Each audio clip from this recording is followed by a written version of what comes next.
ଶିଖର ଛୁଇଁବ ଯେବେ ଲୋକ ନୃତ୍ୟ ସାଜିବ ସାରଥି ଆଦେଶ କରିବା ସଫଳ ପାଇବା ମନରେ ନ ରଖି ଭ୍ରାନ୍ତି। ନମସ୍କାର, ମୁଁ ଶୁଭମ ସାହୁ, ସୀମାଜୀ ପଣ୍ଡା ସରକାରୀ ଉଚ୍ଚ ବିଦ୍ୟାଳୟର 10ମ ଶ୍ରେଣୀର ଛାତ୍ର। ମୁଁ 2025 ବିଲ୍ଡର ଥାନରେ ଭାଗ ନେଇଛି ଓ ମୋର ବିଷୟବସ୍ତୁ ହେଉଛି ଗଞ୍ଜାମ ଜିଲ୍ଲାର ଲୋକନୃତ୍ୟର ପୁନରୁଦ୍ଧାର। ପ୍ରସ୍ତାବନା: ଓଡ଼ିଶା ହେଉଛି ଗୀତ, ନୃତ୍ୟ, ନାଟ୍ୟ ଓ ଉତ୍ସବର ଭୂମି।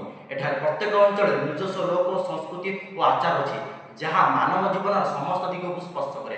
ସେହିପରି ଗଞ୍ଜାମ ଜିଲ୍ଲା ବ୍ରହ୍ମପୁର ଅଞ୍ଚଳ ଲୋକ ସଂସ୍କୃତିର ଏକ ଜୀବନ୍ତ ମଞ୍ଚ, ଯେଉଁଠାରେ ବାଘ ନାଚ, ଦଣ୍ଡ ନାଚ, ବ୍ରହ୍ମପୁର ଠାକୁରାଣୀ ଯାତ୍ରା ଅପରିସୀମ ଲୋକପ୍ରିୟତା ହାସଲ କରିଛି। ପ୍ରଥମେ ଆମେ କଥା ହେବା ବାଘ ନାଚ ବିଷୟରେ। ବାଘ ନାଚ ହେଉଛି ଓଡ଼ିଶାର ଗଞ୍ଜାମ, ଖୋର୍ଦ୍ଧା ଓ ବ୍ରହ୍ମପୁର ଅଞ୍ଚଳରେ ପ୍ରଚଳିତ ଏକ ପାରମ୍ପରିକ ଲୋକନୃତ୍ୟ। ଏହାର ଅର୍ଥ ବାଘ ଅର୍ଥାତ୍ ବାଘ ଓ ନାଚ ଅର୍ଥାତ୍ ନୃତ୍ୟ। ଏହା ଏକ ପୌରାଣିକ ଓ ଆନ୍ଦୋଳନାତ୍ମକ ଲୋକନୃତ୍ୟ ଯାହା ସାଧାରଣତଃ ଚୈତ୍ର ଓ ବୈଶାଖ ମାସରେ ହୁଏ। ଏହା ଉତ୍ପତ୍ତି ଓ ଏହାର ଅର୍ଥ: ବାଘ ନାଚ ପଛରେ ଅନେକ ପୌରାଣିକ ଗଳ୍ପ ରହିଛି। ଲୋକମାନେ ବିଶ୍ୱାସ କରନ୍ତି ଯେ ବାଘ ହେଉଛି ଶକ୍ତି ଓ ସାହସର ପ୍ରତୀକ। ଏହି ନାଚ ଦ୍ୱାରା ଲୋକମାନେ ଶକ୍ତି ଦେବୀକୁ ପ୍ରସନ୍ନ କରନ୍ତି ଓ ଦେଶ, ଗାଁ, ପରିବାରର ସୁରକ୍ଷା ଅଭିଳାଷ କରନ୍ତି। ନୃତ୍ୟର ରୂପ: ବାଘ ନାଚରେ ନୃତ୍ୟକାରୀମାନେ ନିଜ ଦେହକୁ ବାଘର ଆକୃତିରେ ରଙ୍ଗାନ୍ତି। ହଳଦିଆ, କଳା ଓ ସାଦା ଧାରୀ ଧାରୀ ରଙ୍ଗରେ ତିଆରି ହୁଏ। ସେମାନେ ବାଘ ରୂପରେ ହୁଙ୍କାର ଦେଇ ଝାମ୍ପି ନାଚନ୍ତି। ପଛରେ ଢୋଲ, ଝାଞ୍ଜ ଓ ମଦଳର ଗଜଗଜାହଟ ନୃତ୍ୟକୁ ଅଧିକ ଜୋଶ ଦିଏ।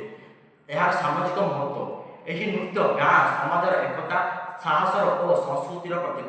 ବାଘ ନାଚ ମାନବ ଓ ପ୍ରକୃତି ମଧ୍ୟରେ ସମ୍ବନ୍ଧ ଦେଖାଏ। ଦଣ୍ଡ ନାଚ: ଦଣ୍ଡ ନାଚ ହେଉଛି ଓଡ଼ିଶାର ଗଞ୍ଜାମ, ବୌଦ୍ଧ ଓ ବଲାଙ୍ଗୀର ଅଞ୍ଚଳରେ ପ୍ରଚଳିତ ଏକ ଆଧ୍ୟାତ୍ମିକ ଓ ତପସ୍ୟା ଆଧାରିତ ଲୋକନୃତ୍ୟ। ଏହାକୁ ଦଣ୍ଡଯାତ୍ରା ବା ଦଣ୍ଡ ନାଟକ ବି କୁହାଯାଏ।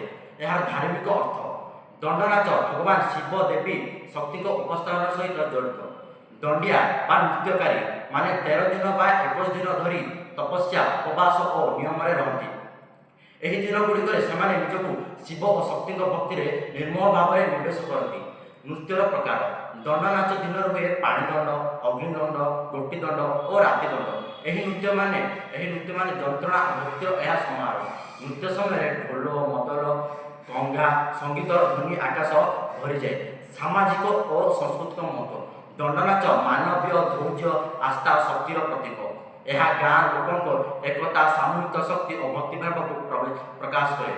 ବ୍ରହ୍ମପୁରର ଠାକୁରାଣୀ ଯାତ୍ରା: ବ୍ରହ୍ମପୁର ଠାକୁରାଣୀ ଯାତ୍ରା ହେଉଛି ଗଞ୍ଜାମ ଜିଲ୍ଲାର ବ୍ରହ୍ମପୁର ସହରର ସବୁଠୁ ବଡ଼ ଉତ୍ସବ ଓ ଲୋକମେଳା।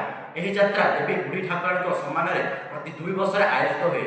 ଉତ୍ପତ୍ତି ଓ ଏହାର ଇତିହାସ: ଏହାର ଆରମ୍ଭ ପ୍ରାୟ 200 ବର୍ଷ ପୂର୍ବରୁ ବିଶ୍ୱାସ କରାଯାଏ। ସହରର ବିଭିନ୍ନ ବ୍ୟବସାୟୀ ଓ ସମୁଦାୟମାନେ ଏହି ଯାତ୍ରାକୁ ନିଜ ମାତା ଠାକୁରାଣୀଙ୍କ ସମ୍ମାନରେ ପାଳନ କରନ୍ତି। ଯାତ୍ରାର ଆୟୋଜନ: ଠାକୁରାଣୀ ଯାତ୍ରା ସମୟରେ ସମଗ୍ର ବ୍ରହ୍ମପୁର ସହର ରଙ୍ଗୀନ ଆଲୋକ, ବେଲୁନ, ତୋରଣ ଓ ମେଳାରେ ବୁଡ଼ିଯାଏ। ଗଳିଗୁଡ଼ିକୁ ସଜାଯାଏ। ଗୋଟିଏ ବିଶେଷ ପାଳି ମନ୍ଦିର ତିଆରି ହୁଏ ଯେଉଁଠାରେ ଦେବୀଙ୍କୁ ନିୟନ୍ତ୍ରଣ ଓ ପୂଜା କରାଯାଏ। ମୁଖ୍ୟ ଆକର୍ଷଣ: ଯାତ୍ରା ସମୟରେ ବିଭିନ୍ନ ପାରମ୍ପରିକ ନୃତ୍ୟ ଯଥା ବାଘ ନାଚ, କଳା ନାଚ, ପାଲା ଇତ୍ୟାଦି ପ୍ରଦର୍ଶିତ ହୁଏ। ସହରର ସଡ଼କଗୁଡ଼ିକୁ ମେଳା, ଖେଳ ଓ ଦୋକାନରେ ପରିଣତ କରାଏ। ଲକ୍ଷାଧିକ ଲୋକ ଏହି ଯାତ୍ରାରେ ଅଂଶଗ୍ରହଣ କରନ୍ତି। ଏହାର ସାମାଜିକ ମହତ୍ତ୍ୱ: ଠାକୁରାଣୀ ଯାତ୍ରା ହେଉଛି ବ୍ରହ୍ମପୁର ସମାଜର ଏକତା ଓ ସାମୂହିକ ଆନ୍ଦୋଳନର ପ୍ରତୀକ। ଏହା ଅଞ୍ଚଳର ଅର୍ଥନୈତିକ, ସାଂସ୍କୃତିକ ଓ ଧାର୍ମିକ ଜୀବନକୁ ସୁଦୃଢ଼ କରେ। କିନ୍ତୁ ବର୍ତ୍ତମାନ ଏସବୁ ଲୋକନୃତ୍ୟ ପ୍ରାୟ ଲୁପ୍ତ ହେବାକୁ ବସିଲାଣି। ଏହାକୁ ପୁନରୁଦ୍ଧାର କରିବାକୁ ହେଲେ ଆମକୁ ଏହିସବୁ ପଦକ୍ଷେପଗୁଡ଼ିକୁ ଗ୍ରହଣ କରିବାକୁ ହେବ। ପ୍ରଥମ ହେଉଛି ଶିକ୍ଷା ଓ ସଚେତନତା ଦ୍ୱାରା ଏହାର ପ୍ରଚାର କରିବାକୁ ପଡ଼ିବ। ଦ୍ୱିତୀୟ, ମିଡ଼ିଆ ଓ ଡିଜିଟାଲ ମାଧ୍ୟମରେ ଏହାର ପ୍ରଚାର କରିବା।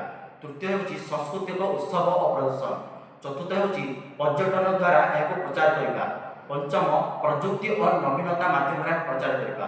ଷଷ୍ଠ ହେଉଛି ସମୁଦାୟ ଅଂଶଗ୍ରହଣ ଓ ସହଯୋଗ। ସପ୍ତମ, ଗବେଷଣା ଓ ସଂରକ୍ଷଣ ମାଧ୍ୟମରେ। ଅଷ୍ଟମ ହେଉଛି ଆନ୍ତର୍ଜାତିକ ସ୍ତରରେ ଏହାକୁ ପ୍ରଚାର କରିବା। ଏହାର ସମାପନ ହେଉଛି ବାଘ ନାଚ, ଦଣ୍ଡ ନାଚ ଓ ବ୍ରହ୍ମପୁର ଠାକୁରାଣୀ ଯାତ୍ରା କେବଳ ଉତ୍ସବ ନୁହେଁ, ଏମାନେ ହେଉଛନ୍ତି ଓଡ଼ିଆ ଜୀବନର ଆସ୍ଥା, ସାହସ ଓ ସଂସ୍କୃତିର ଜୀବନ ପ୍ରତୀକ। ଏହି ପାରମ୍ପରିକ ଧରୋହରକୁ ଶିକ୍ଷା, ପ୍ରଯୁକ୍ତି, ମିଡ଼ିଆ ଓ ସମୁଦାୟ ସହଯୋଗ ଦ୍ୱାରା ଆଗାମୀ ପିଢ଼ି ପାଖକୁ ପହଞ୍ଚାଇବା ଆମର କର୍ତ୍ତବ୍ୟ। ଏମାନେ ହେଉଛନ୍ତି ଗଞ୍ଜାମର ଗୌରବ, ଓଡ଼ିଆ ମାଟିର ଆମର ସ୍ପନ୍ଦନ। ଧନ୍ୟବାଦ।